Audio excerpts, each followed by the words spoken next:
All right, everybody. Thanks for being here tonight. It's great. This is the second month we're doing these kind of webinars, and this one's called "Take the Guesswork Out of Communication." We're going to talk about using Clifton strengths for influence, feedback, and even selling. So, if depending upon where it is in your life, we want to talk about how you can use your natural themes and talents to influence and move other people.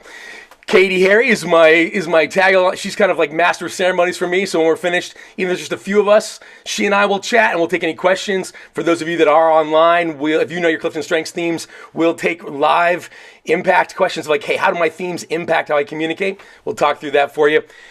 A couple of years ago when I was living in San Diego, I remember going to making a late night run to a grocery store, the Albertsons right downtown San Diego. And it was pretty empty that night. And I will go with my list and then just kind of work the aisles. And I'm going up and down the aisles and just trying to, just kind of killing time late at night. And and I suddenly started hearing from like the frozen food aisle voices that were getting louder and louder. It was a raised voice kind of a setting. And I was like, what are they talking about? There's no one else in the store. And I could hear the frozen foods guy talking to this other person. And I kept hearing chicken. He's like, yes, chicken. And then I'd hear, well, just chicken. And he'd say, yes, chicken. And finally, the frozen food guy's getting angry. And he's like, just chicken. And as I'm walking by, I realized that he's talking to this man who I now know was actually, he was an immigrant. He was a refugee from Iraq. He'd been resettled in San Diego. And he was saying over and over again, just chicken, just chicken. And the frozen food guy was getting more and more frustrated to the point where he was nearly yelling. And I have command and communication, and I kind of stepped in real quick, and it suddenly occurred to me what exactly he was asking. He said, just chicken. He was asking something very specific. And I looked at him and I said, sir, my friend, I looked at the package and I pointed and I said, yes, it is halal. And it's just chicken. And this wave of like whoosh, relief crossed over him. In that moment, because he was Muslim, and as you may or may not know, eating halal is a way that you butcher meat in order to meet dietary restrictions for cleanliness and all these other things. And so they're very particular about making sure that the meat has not been processed. He was new to town, and he had the words of English for just and chicken, and that was it. But I remember he hugged me. He was so excited to have somebody understand not only what he was saying, but what he was really saying, which was, is this halal? And he hugged me. He was so excited and he kind of walked off. And I remember walking home that night thinking to myself how strange it was, how excited this man was because I could tell him this is just chicken. Now, this isn't a story about me being a hero. I happen to work a lot in Islamic republics, and I'm going to talk about that a little bit later. And so I kind of understood what he was asking. But I think about this man who was suddenly just so excited at being understood. He was so excited at somebody understanding him. And in that moment, they were both speaking words in English. Chicken, just chicken. But the frozen foods guy, he's also feeling frustrated because he was getting so angry because in some ways he thought he was being accused. It wasn't like, it was like, what do you mean? I've answered your question. You've asked if it's chicken. I'm saying if it's chicken. What are you really asking? And my friend was asking for something, but he was actually wanting even more information. He didn't want to just know if it was chicken. He wanted to know if it was halal chicken. Do you ever feel that way? That what you're talking about, what you're presenting, what you're saying to, if you're a manager, what you're saying to your team, if you're a salesperson, what you're saying to your potential customer, if you're in customer service, what you're saying to customers who come in, if you're a parent, what is it? At times, do you ever feel that thing where you're like, man, we're using the same words, but we're not communicating. And you feel a lot like that 1998, can you believe it's 1998? The famous Chris Rock thing. Do you understand the words that are coming out of my mouth? Like it's this classic scene where it's like Chris Tucker and Jackie Chan. Jackie Chan gets off the plane from China and they're meeting for the first time. And so his way of dealing with the fact that he thinks he doesn't speak English is to say it louder, to use his hands. And do you know people? Like they'll say the same thing to you over and over and over again. And they use their hands as if that's going to change. Think about that. Like, is that what we do? And so My question to you tonight is, what could you accomplish if you didn't have to guess how much of your message is actually getting through? Think of how many presentations you've put together where you spend all this time putting slides and you stand in front of a room and you present and they're like statues and you ask for feedback and it's crickets. How many times have you followed up? You had a great meeting with a potential client and you're talking to them and they're explaining and they think, yes, I have a vision for what you could do. You have a great product, and they ghost you. Or you're asking an employee, so do you need anything from me? Do you need anything? We need this deliverable by Friday. No, I'm good. And then they don't ask for help and they don't deliver. See, this is the problem. We spend so much time having to wonder and do follow-up work and background work and finding new ways. We twist ourselves into knots trying to figure out how much of our message is getting through. Are we really being understood? Are we being influenced? Are we truly influencing? Clifton Strengths has the ability to be used as a Rosetta Stone, the ultimate translator, to understand how people listen, learn, and decide. Okay? Excuse me. One of those, and this is a really important thing, listening, learning, and deciding. Listening is how information is going to get into the people that you're trying to influence. Learn meaning how they're going to apply that information. And deciding is the key factor in buying. And so I like to throw in this sales conversation here because in some ways we are all selling all the time. We are trying to get people to buy in to an idea, to buy in to a concept, a solution. And so this idea of being able to go, how we listen, learn, and decide, what if you could understand more about how to use your strengths to do that, but also understand the filter that the people you're influencing, they have that as well. And so I want to talk through some of that because communication is not information sent, it's information received. My friend Nick Webb, he was a consultant for many years. I think he's as he's retired, he's an Anglican priest in Wales now. This was his line to me over and over again. Mike, communication isn't information sent, it's information received. So many times when it comes to communication, we will polish and put all of our focus and effort on, well, what did I say? When corporations bring me in and I'm doing coaching, even in the team setting or the executive level, I will often be asked the question, how can you help through conflict? So I'll sit down with people in conflict and I'll be like, so talk to me about the conflict. And they'll say, well, this is what I said. And I'm like, great, what did they hear? Well, I don't know, but this is what I said. And I'm like, okay, but what did they hear? Well, this is when something doesn't work, when there's no accountability. I'm like, well, great, what did they hear when you presented the deadline? I don't know, this is what I said. You would never send a package without a tracking number. But we will attempt to communicate with each other all day long, not paying attention to whether or not the information is actually being delivered. Communication isn't information sent, it's information received. This is the idea tonight. What if you could use Clifton Strengths and some other tactics I'm going to give you tonight to better understand how to make sure your message is being received? Because communication is critical. And in fact, bad communication or poor communication is the problem that everyone talks about but almost does nothing to solve. And the reason is because they think we're all communicating clearly. Everyone assumes that the communication issue is somebody else's. It's someone else's responsibility. It's someone else's problem. And so they're communicating clearly. They're never the problem. But we rarely do anything about it. Part of what it takes to be coached by myself or coaches like Katie or Dana and others is to really understand how you communicate, which is a key function of your leadership, no matter what you're doing. How are you using your talents and what resources are you leaving on the table that you don't even know you could tap to actually be more influential in how you communicate, give feedback, and even sell?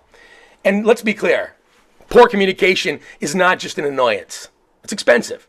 According to SHRM, companies of 100,000 employees lose about $62.4 million annually to poor communication.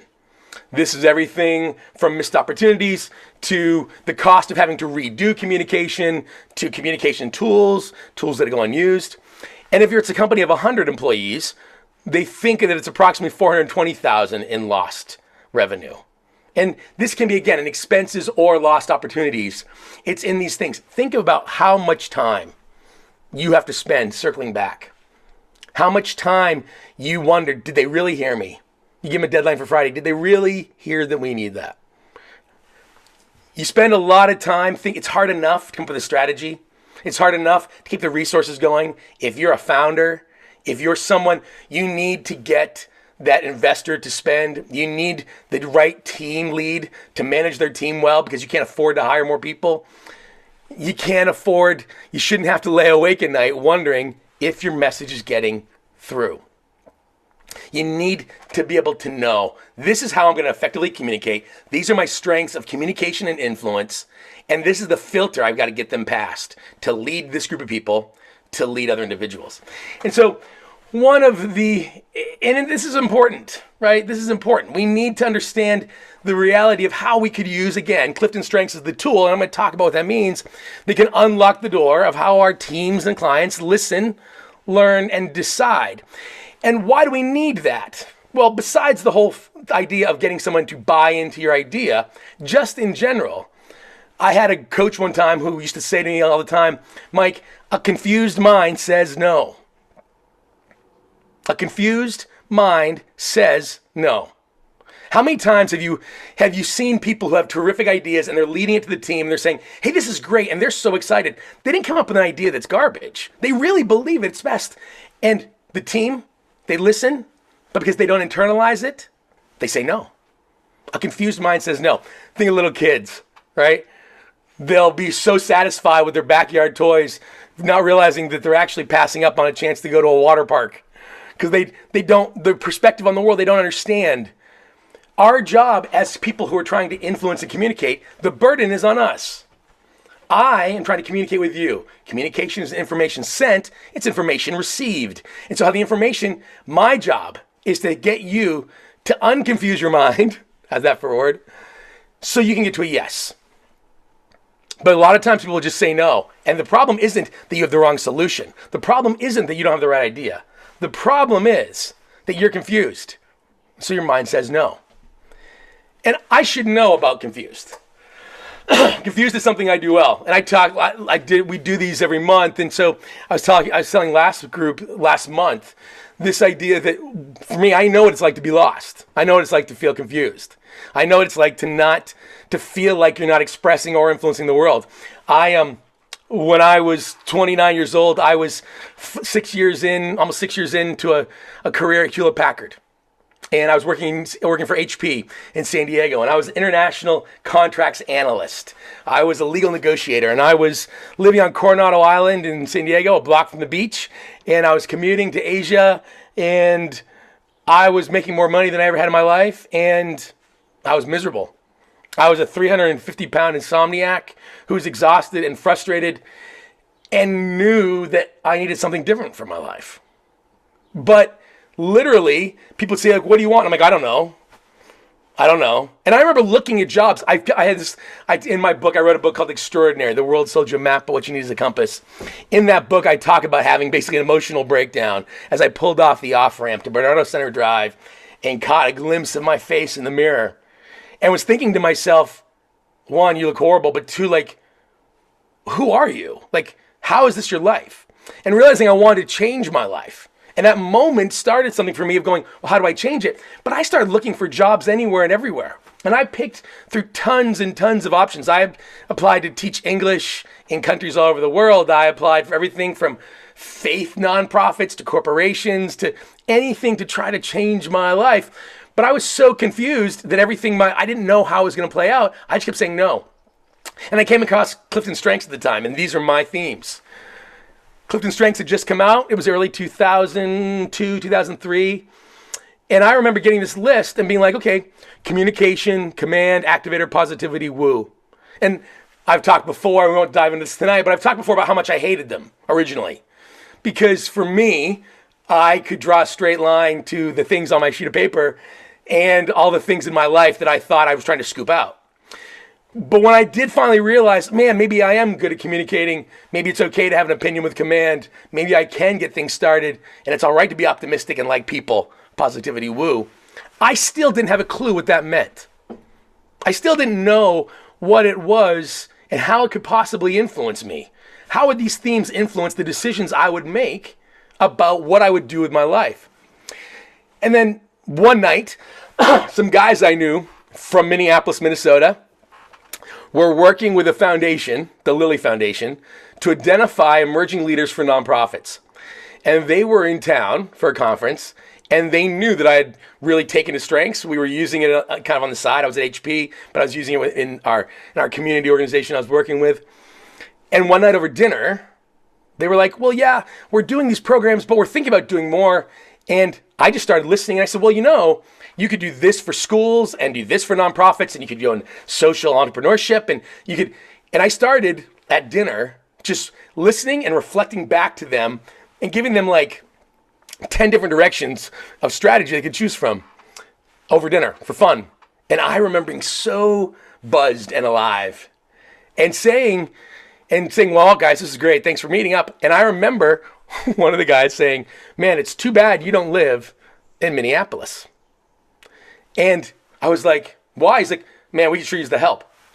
Next thing I know, I had packed up my life, left San Diego, put everything I owned in my two-door Toyota, and moved to Minneapolis, Minnesota, and which is actually where I am now. And that was the start of my company. That was 16 years ago. And over that time, that eventually led to the Bill and Melinda Gates Foundation, United Way, Maserati, Team USA, all these different companies where I'm constantly asking this question because this part of the story that matters to that list of themes is this. I packed up my whole life and changed the direction because those guys made me feel understood. See, I have communication as a theme. They influenced me by letting me be heard, letting me feel like I mattered. They then took my ideas and did something with it. The activator in me, they didn't even realize they were selling me. In fact, I remember them being like, why are you moving here? We don't have a job for you. And I was like, this is my calling. I had bought into this idea of strengths and they hadn't offered me a thing. All because I felt understood, communication. I felt like I could influence. They were giving me a spot to lead, command, activator. It was something new. That led to the company. That has led to 16 years of coaching leaders all over the world on using Clifton's strengths in an effort to really understand not only how you communicate, but also how you lead.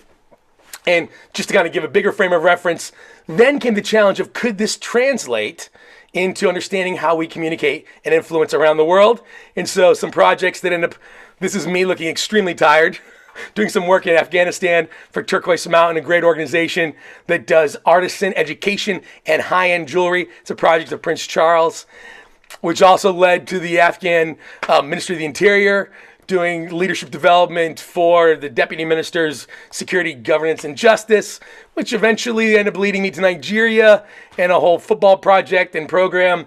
Long story short, for someone like me, when I feel understood and moved, like, man, I find that I'm influential. And I actually can be like, man, I'm going to be influenced by those who let me tell stories. You want to sell me? Make me feel understood and actually help me understand what to do next. And that was basically how I got to this space, is that it's been almost 16 years. And this idea of being able to take this and ask the question of understanding how do we use Clifton's strengths to understand the filter on our mouth, our ears, and our brain. Clinton, so what is Clifton Strengths though? And how does it do this? So if you are new to Clifton Strengths, you've never taken it before, I want to give you some basic background. Maybe you've taken it and you're aware of it. Here's a couple pieces. The Clifton Strengths was created by a guy named Donald Clifton, doctor of psychology, out of Omaha, Nebraska. And so Donald was really focused in on high performance. He wanted to know what exactly made people high performing. And so they set out to study high performers from all over the world. And so in a book that they rolled out called First Break All the Rules, they studied 80,000 individuals from 101 companies in 63 countries, wanting to know what the best of the best had in common. Thinking they were going to find personality traits. Is there a certain personality? Are you outgoing? Are you extroverted? Are you introverted? Do you have vision? Are you hardworking? Are you competitive? What are the factors that would make you extremely high performing? In the end, the thing they found was your personality has almost nothing to do with high performance. It's not about what your personality is. You could be different personality, different education, different ages, ethnicities. There was no commonality in any of the research, which is kind of a bummer when you're trying to figure out research projects that are tied around what makes you high performing. But they did find something else. They found this. High performance was connected to emotional engagement, meaning the high performers were likely to express high levels of emotional engagement in the tasks of their day. So the things they had to do day in and out, the people, the actual work, the moments, from sending emails to making presentations to making calls to leading teams, high performance was almost always connected to how emotional, how much energy, how much life, how much fun, how much joy, how much satisfaction did they get out of the day-to-day tasks emotionally. That was tied. But then they realized that instinct was the key to emotional engagement. The more you could use your instincts, the more likely you were to be emotionally engaged, the more likely you would be high performing. So the thought came, what if you could give people words to describe their instincts? And, nope, I got a blank slide here to meet him. That's where Clifton Strengths comes from, okay? Is that Clifton Strengths is the vocabulary around your naturally occurring patterns of thought, feeling, and behavior. Things you think, things you feel, and things you do. Now, when I work with clients, most of them have taken strengths before I've ever gotten there.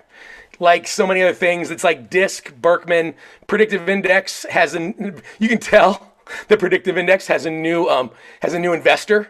They haven't gone public yet because they have ads nonstop on LinkedIn. So that's the tool of the day right now, PI. Whatever the tools are, there's all kinds of different ones in here, but Clifton Strengths is focused in on things you think, things you feel, and things you do. And so a lot of people will take these assessments and not know what to do with them. I can spend a lot of time talking about how you lead, but most will not recognize the value in understanding how it impacts how you communicate, which is a subcategory of leadership. And so we're targeting communication tonight. The Clifton Strengths assessment is comprised of 34 total themes. Okay, so when you take the assessment, you have a score for all 34. If you have a top 5 code, you're getting your top 5. But you actually, if you want to pay them extra money, you can unlock the whole list. Chances of you meeting the test is assessed for accuracy every, I think it's 7 years. And so 98.9% accurate the first time through. They talk about that's the most accurate set of results. They give you language to describe thoughts, feelings, and behavior. And the chances of you meeting someone with your themes in the same exact order is 1 in 33.4 million. Think of that the next time you look at somebody and say, I know just what you're thinking.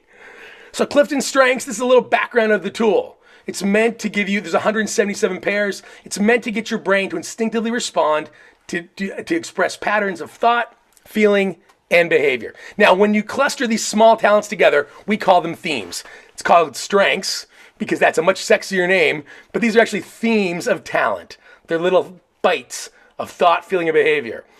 These instinctual patterns are happening whether you want them to or not. So understanding how to apply them ends up being key in influence. But because we don't have time to go through all 34, I want to be able to give you the next level framework that can help you understand how you're influencing and show you the filter. Our strengths themes, our Clifton Strengths themes, are a filter on our ears, our mouth, and our brain. So this is how we listen, how we express, how we decide, like I mentioned in the slides. They found that all 34 themes, they cluster into 4 domains. Okay? And so if you've taken Clifton Strengths, you can take a quick look here and see where yours show up. Get a little tea.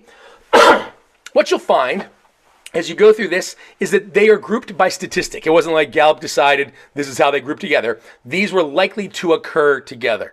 People often ask the question, should they be spread across all 4? Should they be individual? It actually should be whatever it is you have. So for me, I have all influencing with 1 relating. You might be all strategic thinking.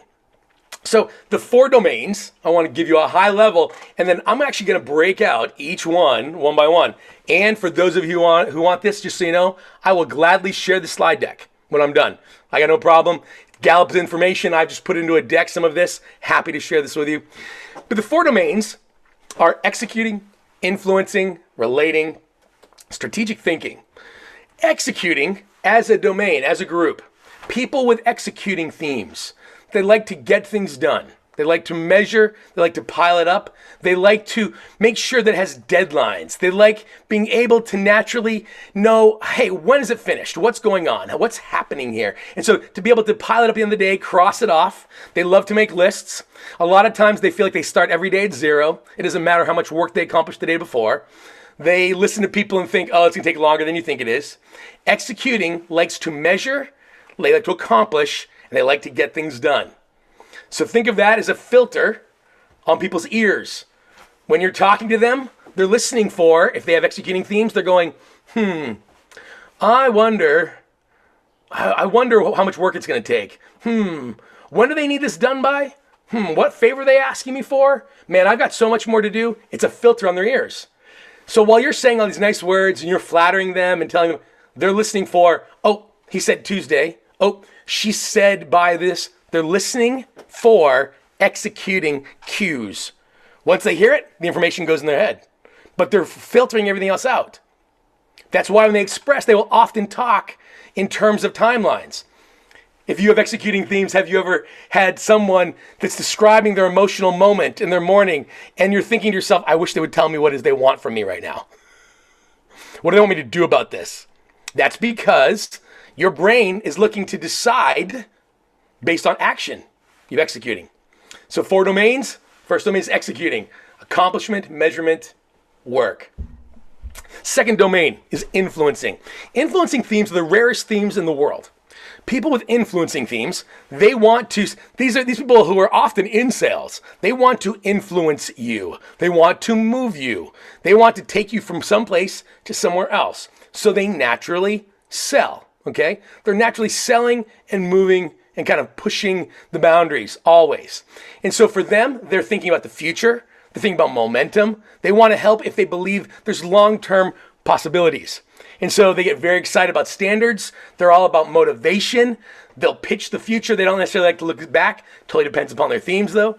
But influencing themes, it's a filter. You can hear in what they say. Their language is often focused on creating motion and momentum. Executing, measurement, pile it up at the end of the day, get it done. Influencing, they're listening for, well, who's the best in the room? Who's important? Who's significant? What's the legacy of something? That's influencing. Excuse me. Next one is going to be relating. Now, people with relating themes, they are glue and grease. They help things to hold together and they help things work smoothly together. These are the people that when they're in the office or when they're around, hopefully people are getting safer and back to offices. They're the person that just being able to have them working that day, they actually get along. I do a lot of work for the U.S. Olympic Committee, and I work with teams, and so I'm doing work with USA Triathlon. And they all laugh because they know there's a group called the Podium Project. It's an 8-year project to put people back on the podium in LA, in the LA Games. They know who on the team is the glue and the grease. There's one guy named Giovanni. When he's there, everybody gets along better. Like there's that one person. They're the friends of everybody. They're the center spoke. Relating themes, they bring humanity. They understand feelings. They're very intentional and intelligent, understanding how to hold things together. Now, here's the challenge, though. Think about glue and grease. Glue and grease are at their best when they're in the seams, right? If you're gluing a bookshelf together with wood glue, you don't want to see the glue. You know it's there. In grease, you don't actually see inside the joint of your car and the bearings. You just hope it's there. Most people, unfortunately, don't know it's missing until things fall apart. And see, that's the big challenge, ultimately, is this idea of how exactly do we value something we can't always see, which is feelings and emotion. So, influence relating themes, you're glue and grease, you hold us together. You are listening for the humanity. You're listening for people. You want to know how my vacation was when I come back. You want to know how I feel about the thing. I may just want to give you the details and the data. You're like, but how do you feel about it? Your brain doesn't take in information that isn't attached to humanity as efficiently, at least. Again, it's a filter. Executing is about getting things done. Measurability, being able to pile it up. Influencing, it's about moving, selling, changing ideas, making sure you're doing things that will last, creating motion. relating, holding things together, being influencing, being glue and grease, also bringing the human perspective, the emotional and the humanity to any situation or project. And the last one is critical thinking, which strategic thinking is what they call it. I actually, if I had my way, I'd almost break it into two subcategories. Thinking themes are often critical or creative. And so if you look at this list, you've got some that are like analytical, context, intellection, strategic. Now, strategic can go both ways, but analytical, context, intellection. These are themes that are breaking ideas into their core for different reasons. They're taking big ideas, breaking them down. Taking the idea, breaking it down. But then there's other themes in this domain that take an idea and they multiply it. Learners will take an idea and go to work and do something with it.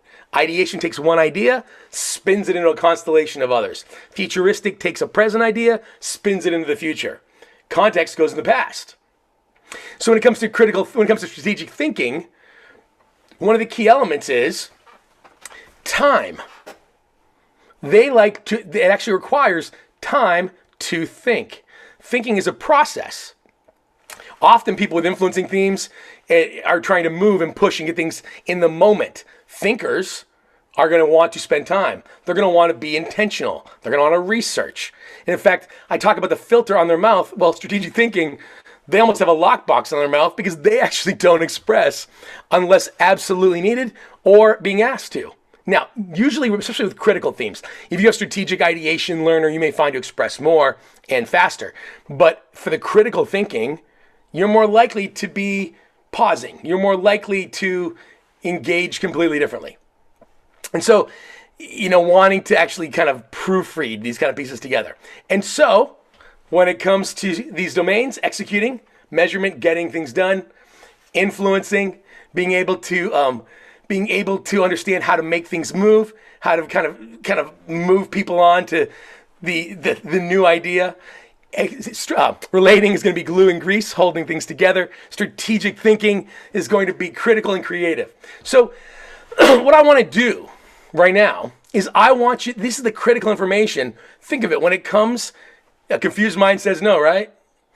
When it comes to communication, is information sent, not information, is information received, not information sent. We need to think through the filter that I need to get my data through. The filter that you need to get your data through if the person has this. Also, you need to know your own filter. One of the things I spend a lot of time doing is working with Olympic athletes. And this is a really busy time, as you can imagine, getting ready for Yokohama. And what's going on right now for a lot of coaches is that coaches were often athletes. And so they eventually, over time, they age out, they're very committed to the sport, and they end up being coaches in a specific sport. And so they understand performance and they understand mechanics because they were often athletes. But what I'm finding is that Olympic coaches will struggle at times to make the shift from understanding their job is no longer to simply understand performance, to solve the problem of performance. Their job is to understand the problem of performance and the problem of the athlete, meaning why the athlete did or didn't do the performance. When it's themselves, they just have to solve the problem of performance. Well, they often will think, well, this is what worked for me.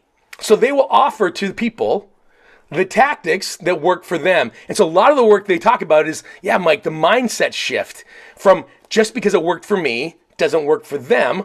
It's the same thing for us.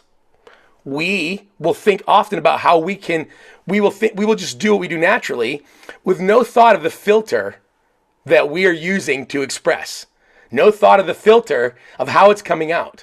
And so being able to kind of go there and say, what exactly is the filter of that? So what I'm going to do is I took 4 domains and I did the same bucket for all 4. I want to give you what are people listening for? What do they express or ask for? And when they buy, what are they buying? Sound good? We'll walk through each one of these, kind of pull some of these pieces together, and then we'll have a chat. We'll talk about your profiles. But so for the first one here, executing. So when people with executing themes are listening, they are listening for deadlines, timelines, and actions. When you are, imagine you're getting an email. If you have executing themes, do you want the hi, how are you, nice to meet you, it's great, or are you skimming that for bullet points? Are you looking for, wait, how does this apply? Do they understand how much work? So there's a filter on their ears. So if you want to get their attention, you need to focus in on talking to them about you understand how much work it takes to do something.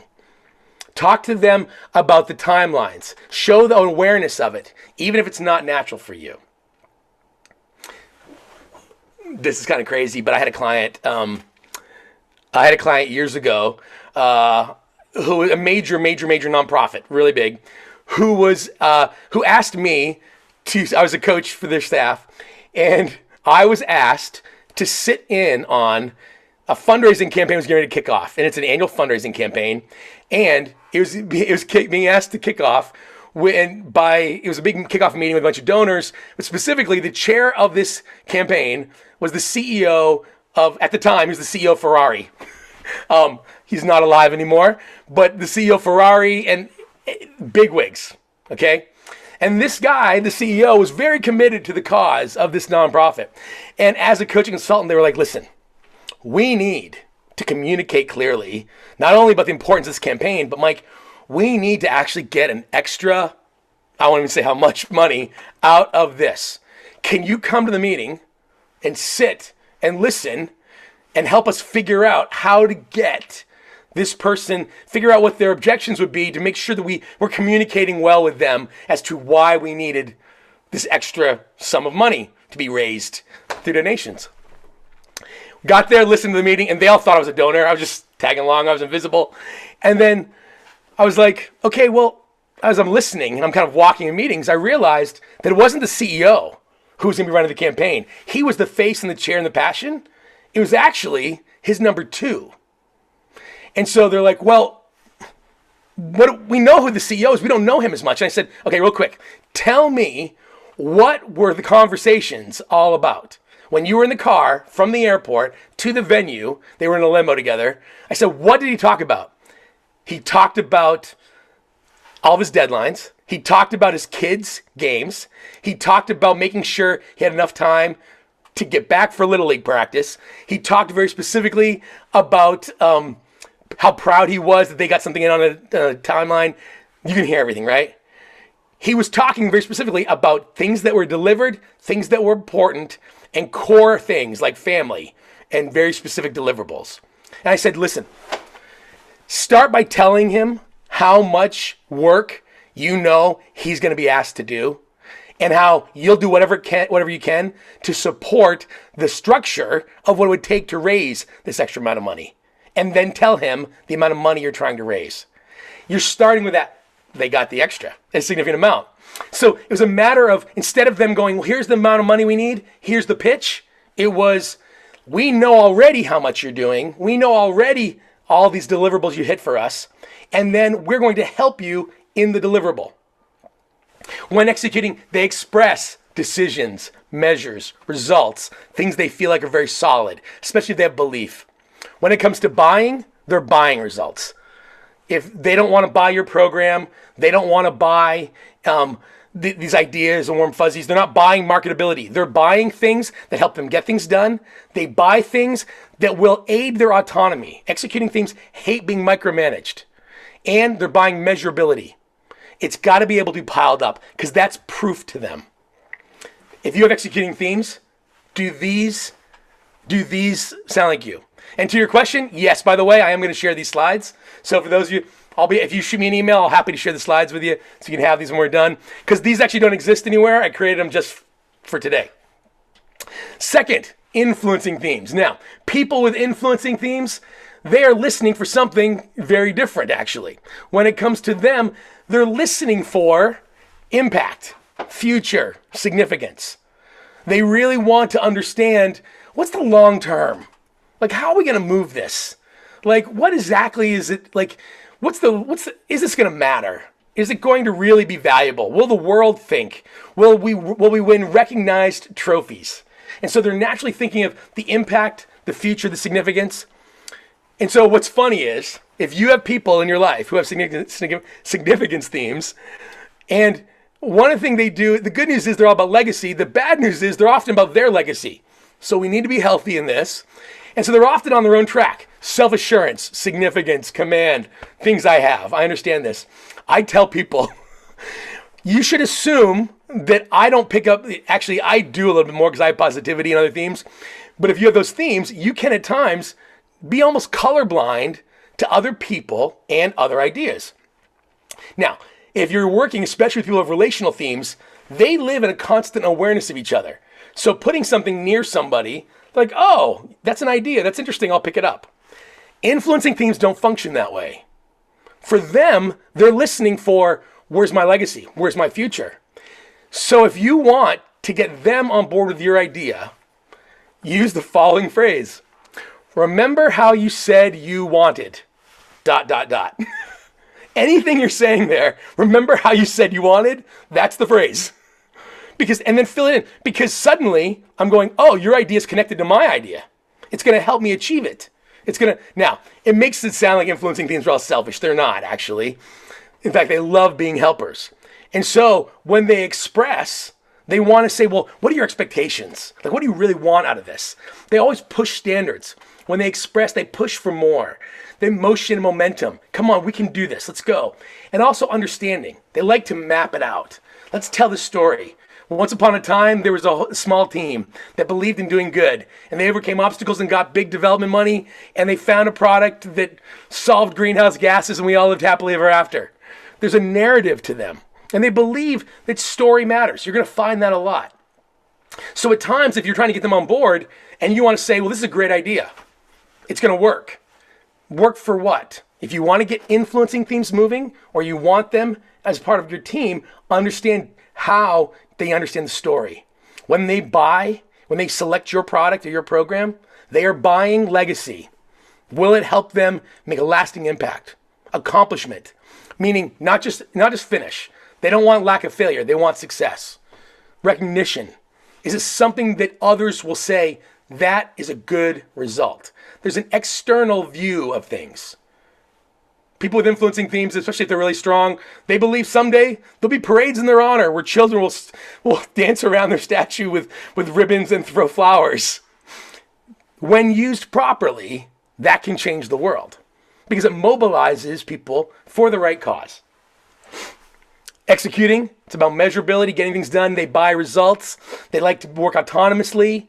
They like things that are measured. Influencing, they're going for legacy, accomplishment, and stories they understand. Relating.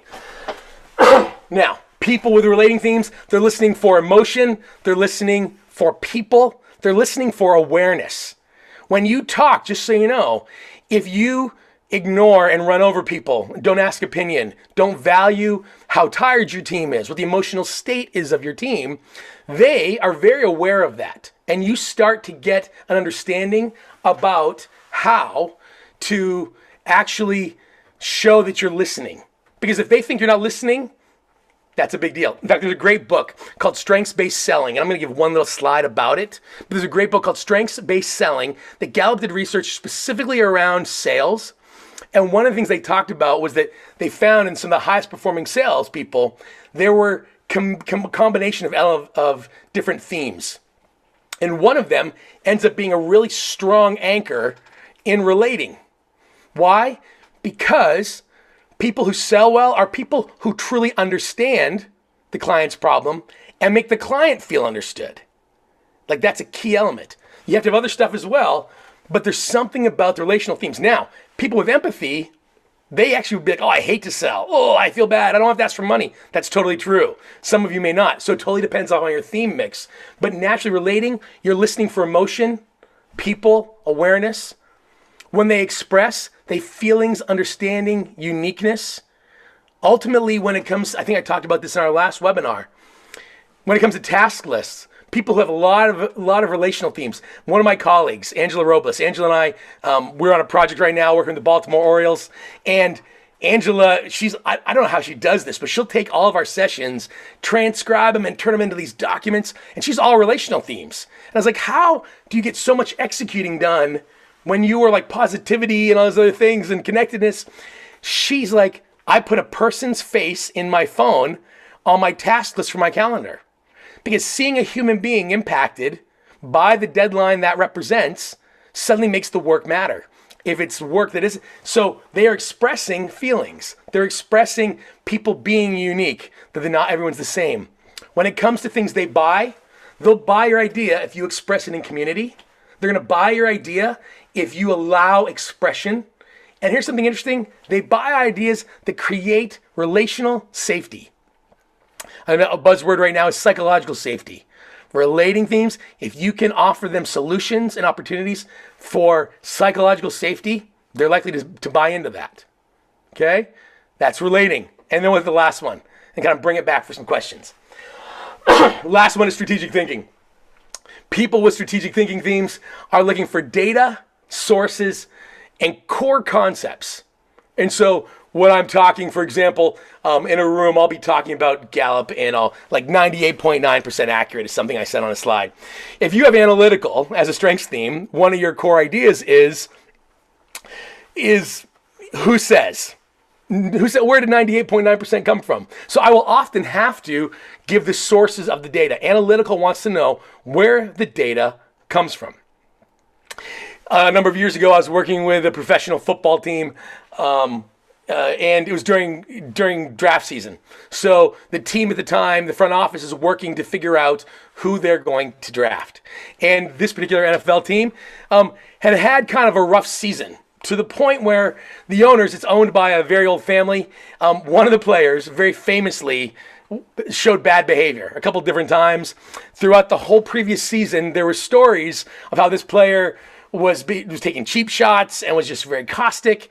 And so my client, who was the president and CEO of the team, there's also a GM, a general manager, who runs the team, okay? So when it comes to picking the next draft class of players, they would have to meet together to decide who we're going to invest in, who we're going to recruit, who we're going to offer contracts to. The president had gotten a phone call from the family, and Mrs. blah, blah, blah, called and said, listen, this team represents me and our family name. So just so you know, I can't have any of what I had in the locker room ever again. We don't want the news. We want the news to be our performance, not our bad behavior. Yes, ma'am. Absolutely. So my client is going through, and we were having this conversation. We're talking through this, and I said, well, what's coming up? And he said, well, the GM, just so you know, the general manager of the football team, dominant themes, responsibility, analytical, intellection, strategic input. So for him, players are stat sheets. All he wanted, he would just look through players. He knew what he wanted in certain statistics in every position. And if he saw players that had it, he'd consider them. If he saw ones that didn't, he wouldn't. And so my client would also be looking through, but he's looking for quality players, but he's also looking for locker room leadership. And so he'd send down hey, well, man, we got to really look at these 2 or 3 people. Man, they're really well loved. They pull the team together. There's a lot of good influence here because he's doing what's been asked. What's the GM do? Yeah, great. And every time a name would come up, it would get tossed out because he would discard them out of hand without even looking at the stats, because the GM's only opinion was he was listening for data, sources, specifics. Okay? So ultimately, I said to my client, don't ever say good leadership to him again. Don't ever say good leadership to him ever again. Just say, you know what? Here's all the stats. Pick the best leaders you can find, and then pull all their stats and just bombard him with statistics. Don't tell him why you think they're good. Tell him, speak his language, speak statistics to him. And that became the way they had to engage during draft season. He still got what he wanted. He was able to get better leadership, but he kept saying, this is why. That didn't matter. My general manager's strategic thinking was going, where's the data? Where's the data? So when they express, just so you know, strategic thinkers rarely express, okay? Thinking and speaking have nothing to do with each other. So if they are actually going to talk, they don't talk much. And if they do, it's very intentional. They're also expressing what they've decided, not what they're deciding. If strategic thinking tells you something they're processing, it's not an invitation to participate. They're dropping out very specifically these ideas and these pieces. And so lastly, they're going to start with facts. Well, you haven't given me good data yet. Well, where's the research? These are the pieces. When they buy things well researched. When they buy, they're slow and deliberative. They will default to picking plans that actually they feel like are well planned. If it feels haphazard, if it feels unintentional, not really interested. Influencing, let me go back real quick just to show you these. Influencing, executing, they're going to be all about action, measurability. They're buying results. Influencing, they're going for expectations, momentum, selling, and legacy. When it comes to relating, they're going for understanding, community, expression, and safety. Strategic thinking, data, research, facts. What if you don't know the strengths, themes of your team? What I love to do when I'm working with clients is, this is what we do when it comes to leadership, is if you're leading a team, this is why we want to know your themes. Because I can then work with you to say, well, let's talk about how you're communicating. Here's the filter. That's the best case scenario. And man, I would say we can nuke a team, meaning take them from like basic to like rolling. We almost can take like 12 months off the development cycle because you jumpstart communication, cohesion, and confidence. But if you don't know that, what if you're in sales? What if you're trying to influence people? You can take the domains and reverse engineer it for topic and tone. I'll tell clients all the time, give me 3 communications from a client. And they'll be like, well, mostly it's email, Slack, text, and maybe 1 phone call. I'm like, okay, I want you to give me 3 patterns, okay, around these pieces. Give me 3 patterns. What are the topics usually about? Do they ask about your vacation? Do they ask about how quick something's going? Do they ask about your stats sheet and your metrics? What do they ask about? And how do they engage? What you want to do then is not think about how you would express, but think, does my communication back to them match? My communication back to them match.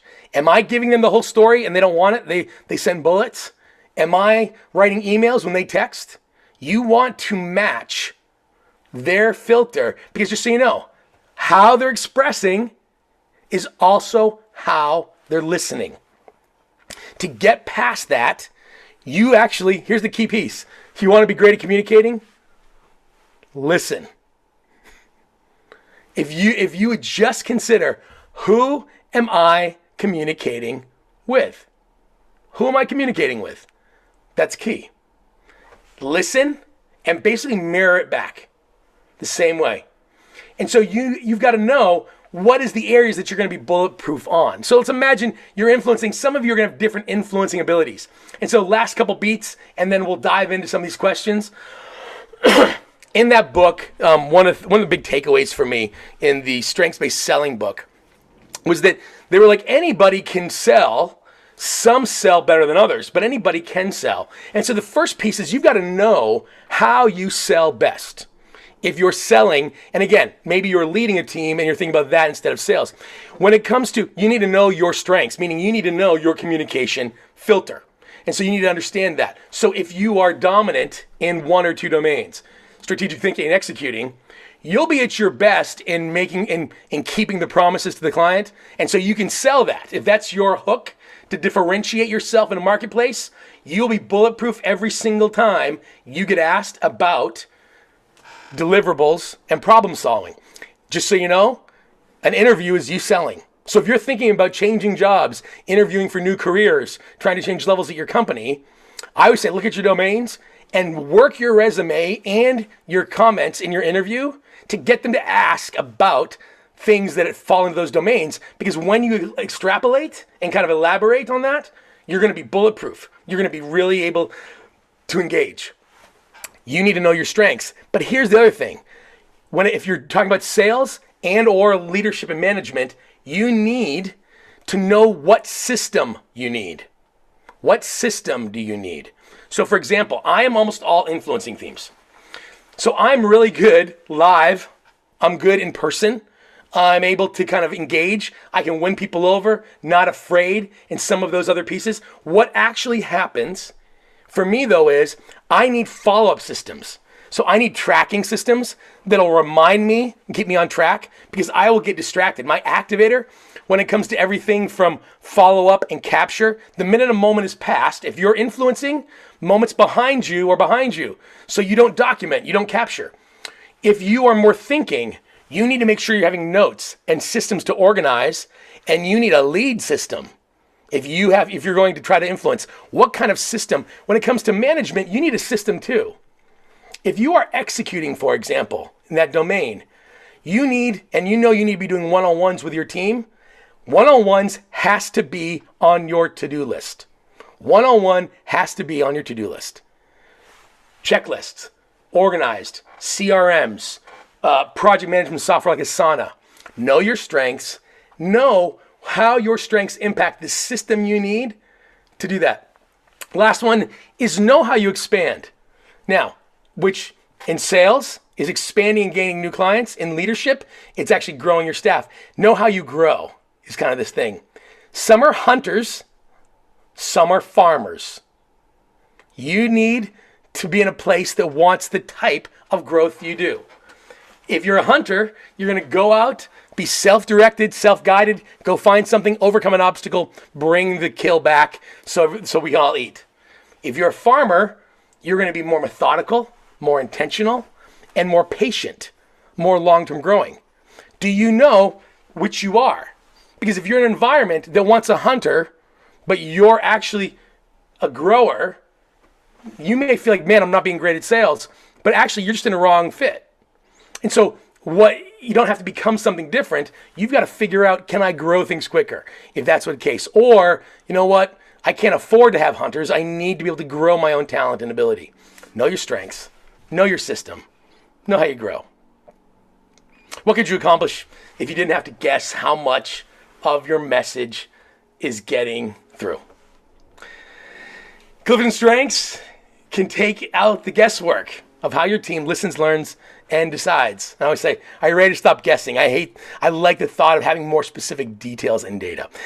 And so if you want to talk about specifically your communication strengths, I'm always like, shoot me an email or reach out through LinkedIn, and I'll do a virtual cup of coffee. We'll check in, spend 20, 30 minutes just hearing. It's like a no pressure. It's not one of those things that I'm trying to sell stuff. I just like to offer up tools that people usually have already on their hands.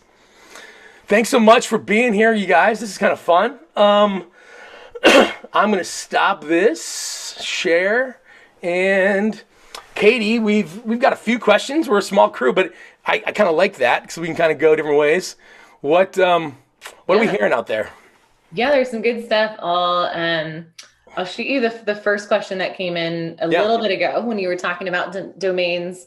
This is from Ala Legata, and if I butchered that, we can call him Ala. Thanks, Ala. Talking about looking to hire leaders and thinking about those domains, influencing, right? That's always seen as a sign of favor and strength. Yeah. So how do companies and cultures use strengths to not just be one-sided and in looking at those influencing strengths, or how could that be an advantage, disadvantage? So and what's interesting is that Gallup did a lot of research around this idea of when we say hiring leaders, it's really important to know what it is you're hiring for. And so Gallup actually in their book, It's the Manager, they talk a lot about corporations make a huge mistake when it comes to actually hiring leaders. They don't do this very well because they're not clear about what it is they actually need. And so what you need to be a visionary is not necessarily what you need in order to lead other people. And so 9 times out of 10, Gallup actually they have data with regards to productivity, profitability, customer service, and turnover. So business metrics, they will assess teams and then assess the leaders and compare profiles. They ran a survey where they gave 2 profiles to a group of companies and said, pick one. If you could hire one leader, which one would you pick? 9 times out of 10, they pick the profile not of the most successful leaders, because we typically will go for the influencing visionary. We go for what is expressive, not for what actually leads people. And so leadership of people is about spotting strengths, being able to focus people on business results, and then being consistent in accountability of saying, are you growing and getting to use your strengths and yet delivering business outcomes? And so it's about leaders. So depending upon your environment, if you're in a founder startup mode, you have a lot of different components. So one of my clients, they are a tech startup. And so in the early days, all they needed was engineers. They hired engineers like mad, tons and tons and tons of relator analytical. But as soon as they ramped up and they went from 25 to 50 people, they suddenly needed team leaders. And they were like, okay, we have to make some of these engineers team leaders. Well, these people weren't really interested in leading teams. They're interested in solving coding problems. So now they have a different challenge. Know what exactly you're solving for. What do you need when it comes to a leader? Do you need strategy? Do you need leadership? Do you need culture? And then consider who will see the strengths of the people, focus in on business outcomes, and make it their job to remove the roadblock between their people and the work they're doing. Is that good? How's that? Does that kind of land? I always think it does. Kind of around, and you may see something that you were just touching on, but maybe even keep going with it. Yeah. Austin's talking about how he specifically is a manager of 30 people. So wanting to know sort of how, what are some things to actually be able to make sure you're adding value to each person on the team. And that may be when you were really talking about, domains and touching all these different. Yeah. And is that Austin? That's Austin. Mm-hmm. Austin, what's your themes? Any chance you know what your top 5 are? You want to drop them into the chat?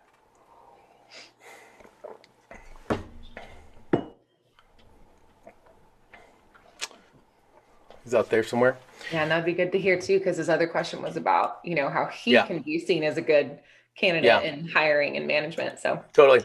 Because with the Austin, while you're digging them up, if you can find, yes, executing, relating, and influencing. So all 3. Any know what your specific ones are at all? Because I could do some. I'll do some specific. You didn't know you were going to dial in to be focused on, did you? Best way to learn. Restorative, achiever, harmony, empathy, competition. Okay. Wow. So poor Austin, he knows he has to beat me, but he feels bad about it. Like that's the biggest challenge. So ultimately, part of what's happening. So we've got restorative as an example. So restorative is wanting solutions. People with restorative are naturally put things back together again. You spot problems first. Can be accused of being negative sometimes because your brain goes there. Hardworking, but you like efficiency. Harmony is about people getting along, but it's also about efficient organization. And with that empathy competition, you're going to want to be the best. So the trick is going to be, one of the things that's really interesting, Austin, for you, is going to be with competition.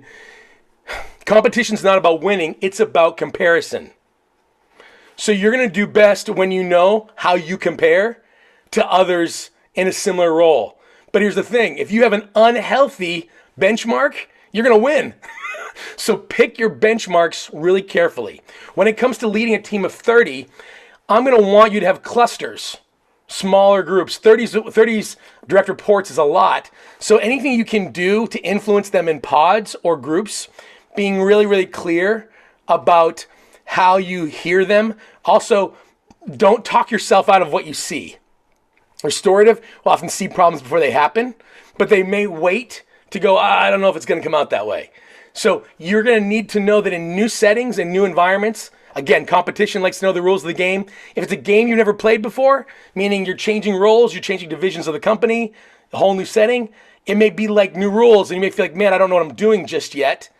Actually, grab the closest proximity and think, how did I win here, and apply it there. But know, what's the bar? You need to know what your expectation is. You need comparison points in order to know what high performing means. A lot of times with I do a lot of work with, again, I mentioned USA triathletes. They'll talk all the time. But I have one guy and he runs like 4-minute, 50-second miles. Okay. So like as he's running, he's pretty insane and he's a triathlete, but he's like, I always do worse when I'm running alone. And I'm like, why? He's like, there's nobody to chase. And he's running so much faster now than the rest of the team. We're having to find sprinters that will come in and run with him so he has a rabbit to chase, so to speak, and it pushes it. For you, Austin, Who is it you're comparing yourself to? What's the bar of what good team leadership looks like? How are you deciding whether or not you're a good team leader? I would want to know the rules of that in my own head and talk to your coach about that. Are those things I can actually achieve? And then how am I doing that while helping people be their best?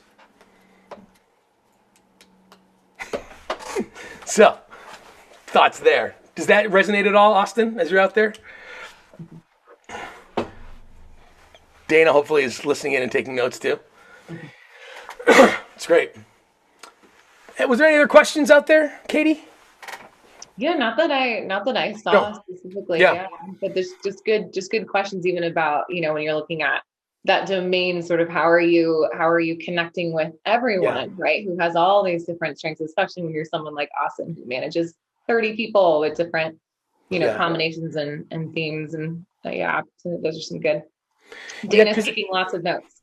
Dana's, always. Dana's always got the notes. But it's, and what's interesting about the conversation around using Clifton's strengths for communication is that in some ways it's like talking about both sides of our mouth, right? One of the things we say a lot when we talk about strengths-based anything is you're trying to find ways to be more natural, to not think too much, to not over-process. But what we're talking about right now is, okay, knowing this is how I think, but then pausing and going, it's not about what you do naturally when it comes to communication. It's about being aware of the other person and what they do naturally. And so it's like the next level. So a lot of people, this is why they don't get there. They're like, yay, look at me, I have strengths and I'm activator, I can run and go because strengths are great. But they don't stop and think, yes, but for Harmony, who needs intentionality, you look chaotic. For people in an election, you're not thinking.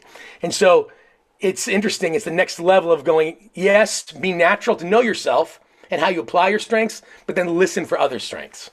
Ooh. And listening to that other strength, that other awareness. So Dana, great question. What if you don't like someone on your team, one of the team members, and struggling to navigate that? It's usually just misunderstanding. Yeah, because which is actually great because I didn't mention this, but one of the things we talk a lot about in the staff workshop is this idea of we use other people. The reason why this is important, one of the key ideas is it's not about me. Is that there'll be times when you're communicating with somebody, and I don't know about you, but I'm often in meetings where when I was working at HP, if I present an idea, here's my idea. We look at the same data, same time. Katie comes to one conclusion, I come to another. My first thought is one of us is wrong and it's not me. My second thought is, man, Katie doesn't think I know my job. Katie is disagreeing with me because she thinks she knows better. She thinks she's so right. And now, because we will use other people's agreement with us as an endorsement on our value.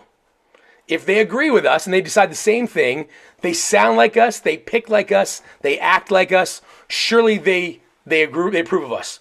When you have a different way of behaving and operate differently and communicate differently, I will start to project motivation onto your expression. So for example, context. We'll often ask a million background questions. Okay, wait a minute. Why are we changing the cups in the coffee shop to this? Well, we're just changing them. We've updated them. Why does it matter? Well, because they want to map it out. Context always wants to know the background. But I will take it as, do you think I'm stupid? Like, do you think it wasn't a good decision? Are you questioning the vision and the strategy? Context is asking because they're asking. My mother, I love my mom. I always say, I made mom take strengths. I'm like, no more holidays, celebrity takes the test. To this day, I'm 46 years old. I can't go home for the holidays without her reminding me how cold it is and whether or not I need a hat when I leave. Why? And for me, I'll react. What, Mom? Do you think I don't know if I'm wearing a hat without you? But for her, it has nothing to do with me. I'm responsible and would not be a good mother if I didn't express and give Michael all the tools to protect himself against frostbite. But what I feel is, I'm a little kid. Look at the response. So our communication will suddenly get stilted because I will project motive instead of realizing. So to Dana's question, there are so many times I've got to realize how exactly one, it's not about me most of the time. Two, what exactly is it they want? Why are they asking? So projecting motivation is one of our dangers. To Austin, and I think Austin had another question, did he? Yeah. If they didn't have the Clifton strengths, how are Yeah. you aware of that? Even more back to that topic and tone that you're talking about. But yeah. Yeah, because I think that's because I happen to catch it out of the corner of my eye. I was thinking like that's something that's really important is this idea of this is where the listening comes from. I'm like, I tell people, fine, your team hasn't taken strengths. Stop, get out a notebook, map them, write their name. Dana, write down when Dana communicates, what do you hear? When you want to figure out someone's strengths, the words they use, and the moments when they lean in and light up, when they get more engaged. Think of a little kid telling a story. When do they talk faster? When do they lean in? When do they get more animated? And then you've got to think about the tone and the content. What are they talking about when that happens? What are they saying? Are they talking faster? Are they getting more animated? I don't care. And I tell clients all the time, I don't care if you know your Clifton Strengths themes. I care more whether or not you're paying attention to what emotionally engages your team. Because that was the key to high performance. Not personality, but instincts that led to engagement led to high performance. And so when leaders understand and let teams communicate and go, oh, I don't have to project or misunderstand or think there's malicious intent. I can listen and go, oh, they're asking because they need something. This isn't about me. It's not personal. I can suddenly maybe get their needs met and communicate differently. Yeah, good. Have you ever done the thing too of talking about like the lean in and light up, but also just successful moments of paying attention to when they were successful or at their best and asking, what was your experience of that? Why was that enjoyable for you? How can you recreate that? People talk a lot about the things that they enjoyed or lit up about. Yeah. What's interesting, which actually kind of leads me to something else that kind of comes back to what Ala was talking about earlier when it comes to like you're trying to figure out who to hire for leaders. When I'm working, I actually will coach clients. I had one today. It's my favorite success story this week. I was like, oh, this is good. And we did a whole session on her interviewing basically an SVP for their organization. And so when it comes to, I teach my clients on asking and listening, basically in communication and interviewing, to get them to reveal their strengths and if they're a good fit. So for example, one of my clients is a public policy lobbying firm in DC. They're trying to get clean energy things through Congress. So looking at strategies and events, they've got to be political, they've got to schmooze, they've got to do it. So one of the things we thought about was, what's the most complex project she is interviewing candidates? And so we're like, okay, let's come up with a scenario. And then we judge how they talk about it. So we came up with the scenario was complex projects. So her script was, tell me about the most complex project you've ever seen through to successful completion. And then stop talking. So Gallup in their book, First Break All the Rules, they're like, ask a question, first of all, clearly. Don't ask a fake scenario. What would you do in this situation? No. Tell me about the most complex project is our example. I use the words most. Okay? Most. You have to have a qualifier. Most, best, worst. The researchers found that when asked to express, generally, you kind of just stick in the middle. But when there's a qualifier of most, worst, best, whatever, your brain goes out to an extreme and then comes back. You get a more honest response. So the question was, name the most complex project you've ever had to manage. And then stop talking because, by the way, every additional word, they're not answering to the question, they're answering to you. So then we stop talking and then wait. Gallup says, again, the First Break All the Rules book, if you've ever done that, your brain will pull an example of that in under 15 seconds. But if the applicant asks you to clarify what you mean by complex, what do you mean by whatever? So she asked the question, he spit it off. He had to get a very specific secretary through confirmation. That was the whole process, this person. And just spit it out and was excited. He was animated, telling it. And she was like, what made you so proud? Suddenly, he had to express, and he thinks he's just interviewing. She's listening for his strengths. Then she asks, and we do the same question over and over again, what were the keys to success? Constant communication with my leader. Keys to success. So she knows that for him, working for her, one of the things she wants is actual connection. If he had said total autonomy, where no one's asking me what I was doing, he would have experience and talent, but in a setting different than hers. The setting of constant contact with the boss meant that he'd done a thing that was complicated, and it stood out as complicated, and what made him successful was being in constant contact, and she knew she needed that. We'll create 2 or 3 scenarios like that, and then you can spot in the language of how they describe it, the words they use, what exactly is their strengths, and if they're going to be a good fit for your environment. Anything else out there? Yeah. So Dana's saying, hey, can you workshop Austin's again, but thinking about him as a listener. So how can he listen well when he doesn't know people's strengths? Yeah. Both in, positions below or laterally or above. Yeah. So looking at his restorative, achiever, harmony, empathy, and communicate or competition. Okay. Listening well. Yeah. All right. So we've got restorative here. Restorative is the highest form of problem solving, meaning in solutions. People with restorative, the root word is restore. You want to take things that are all in pieces and put it back together again. But that means that things that catch your radar are often problems. Others, what's interesting is they will sometimes be confused as to why you're pulling out problems. They can think it's a critique of them when actually it's not. So be aware that while your intent may not be to be negative, they may assume the problem being called out is negative. So you need to make sure that you're expressing your intent and being aware and saying, hey, did that come across? What's your impact like? Achiever, ultimately, achievers, when it comes to achieving, you like things that are measuring, and so you may even start in relating to your team. Did the work get done? I had someone today say, I work first, I relate second. They're like, I won't go to the bar with you and hang out until the work is finished. I want to get the work done. But you will naturally feel like people who understand the work, and when you know what the work is, you're going to be at your best. Your priority may be to start with, hey, here's the work. Harmony, though, it's about efficiently putting people together. What's the organized system? So you're going to be good at systems when you're clear on the deliverable. Empathy, being aware of it. At times you may feel like empathy is in your way because you're feeling the need to push, but also being really aware of people's feelings.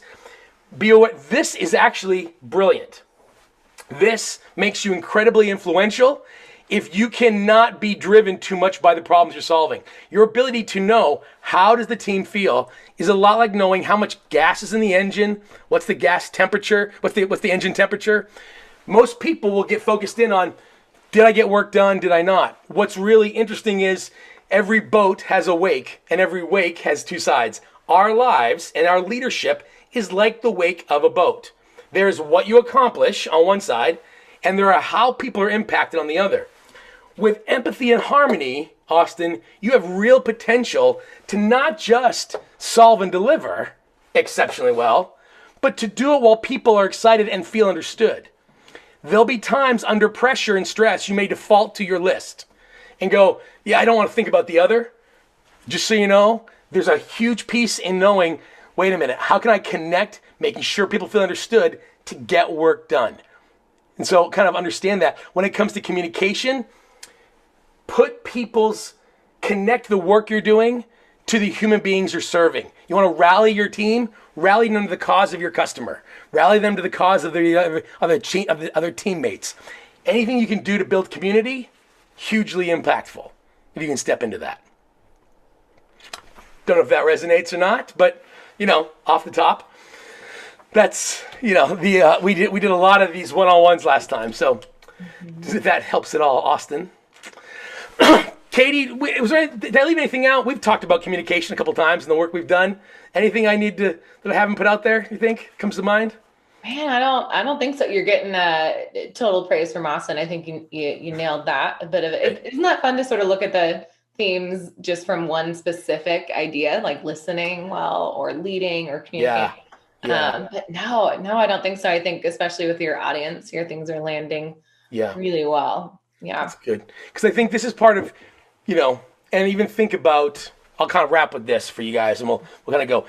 In the last webinar I did, we talked about the things that new employees want when they join a company. And it was the same 5 beats. It was in Gallup's book, It's the Manager, which is a great book that came out a year ago. There's 5 things people wanted to know. There's 5 questions every new employee asks themselves when they start a new business, when they start at a new company or in a new role. The first thing is, what do they believe around here? What's my role? What are my strengths? Meaning, do they know my strengths? Who are my partners? What's my future? Believe, role, strengths, partners, future. This is going to be critical. And so even to Allah's comments about being able to pull together and understand the leaders you need, if you just led to these things when you have new employees, hey, let's show them and express what we believe here. Let me express to them, I know the role I hired you for. Let me say, hey, I'm excited to learn about your strengths and how they fit into the role. Hey, let's foster collaboration. Gallup talks about that's really important to them people. And people are always shocked by this. New employees from day one are wondering, what is their future at the company? Leaders' abilities to express this, knowing how your themes, like for me, I will do way better at partnership, future, and like belief. Role specifics, not so much. Even management's not so much for me. I do these other well. I'm going to have a plan to compensate if I'm hiring new people. How does your themes naturally fit versus not?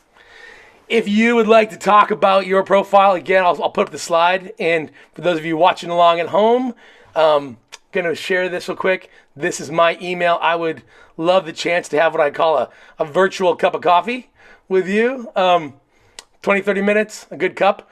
Michael at michaeldoffney.com. And to your questions, yes, if you shoot me an email also, happy to share the slides. Katie, thank you so much for tagging along with me tonight. Thanks for being here. Appreciate it. The rest of you, thanks you guys for coming. Just having a couple of you, it's kind of fun to basically actually talk about real stuff. So thanks for making the time.